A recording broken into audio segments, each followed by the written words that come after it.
this is how you know PlayStation is turning into a third-party box just like the Xbox is at the moment.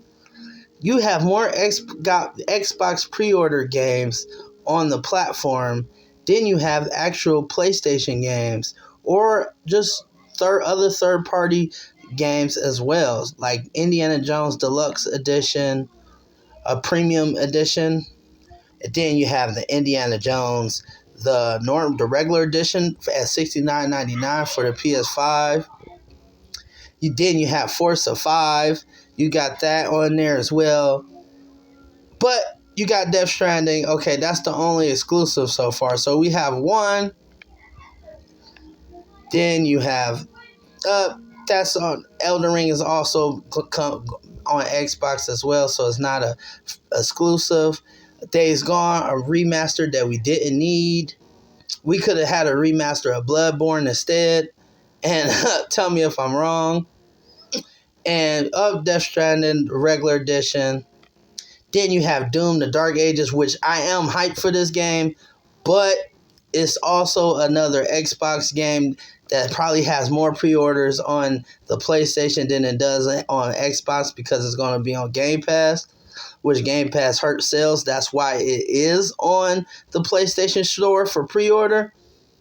So then you have basically more games that are third-party titles that are coming to PlayStation than you have actual PlayStation exclusives.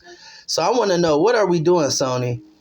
What's really the game plan? When are we going to get some actual great exclusives for the PS5, for the PS5 Pro that everyone spent $699, $700 and plus then some for that system, and actually be graphical too as well.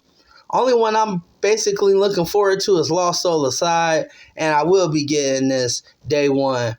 But let me know what you guys think.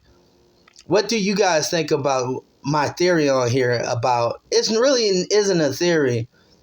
It's more of actually this is definitely happening.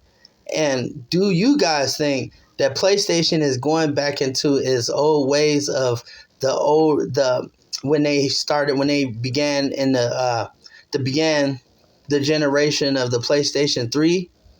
That's what this seems like to me. And Xbox is going to be making more money on the PlayStation platform than actual PlayStation will be. So that's to me, that's a problem.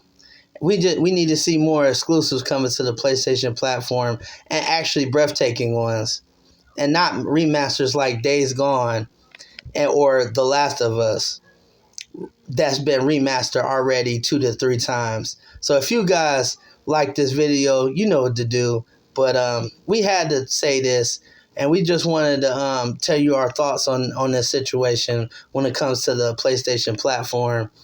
And we just want to get our money's worth for these systems that we pay for, you know. And we love playing our games. We just want to see more from Sony. As me being a Sony player, I definitely want to see a little bit more great exclusives coming from the platform, and instead of just seeing the Xbox games being on there. Because, you know, all the Xbox games, it's going to look like this. This is going to have all of Xbox clear for pre-orders on the pre-orders for the PlayStation 5. I can guarantee you that's what it's going to look like. So far, you only really have a time exclusive, which most likely Lost Soul Aside will be a time exclusive as well. And then you got Elden Ring, which is not exclusive to PS5. It's going to be on the Xbox as well.